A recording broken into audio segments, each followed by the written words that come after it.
Hi, and welcome back. In this lecture, we're going to be talking about how to study with a group or a partner. There are several important benefits to studying with other people. Number one, it creates accountability. You have to schedule a time to actually meet with them, which makes it a lot harder to blow off your studies and go do something less productive. The second benefit is that it makes your learning social, and this is probably the most important benefit of it. The interaction that you have with other people over your learning material does a lot of things to cement the material into your mind and to engage more senses and more emotion to allow you to develop that deeper connection with the material.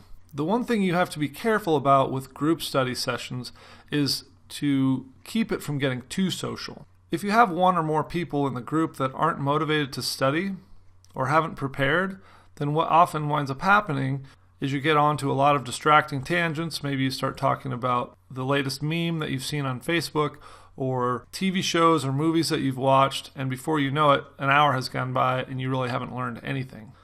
And for that reason, it's important to assign a moderator or a leader to each study session who is responsible for keeping track of the schedule and making sure that you don't study shorter or longer than you have planned to study, but also to keep you on task.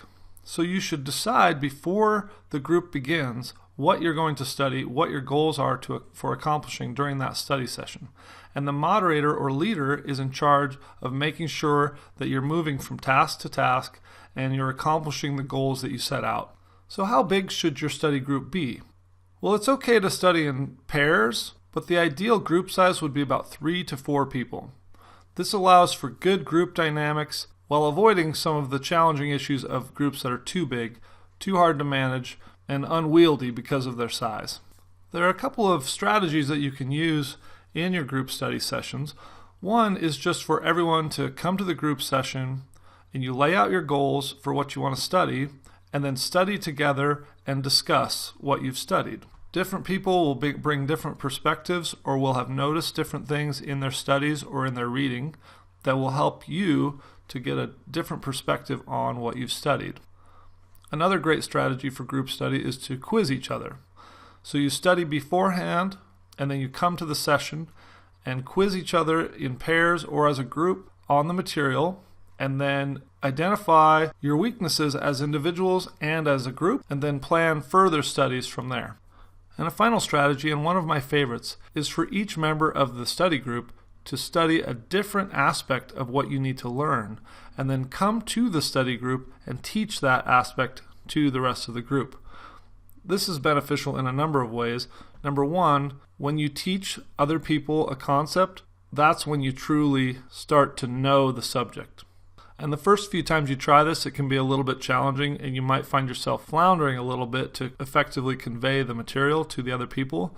But once you practice this, you actually learn how to learn better, because when you're learning with the perspective that you know you're going to have to teach it to someone else, you look for more details and you retain the information better, and you look at it with more depth of focus because you know that you're going to have to relay that to someone else.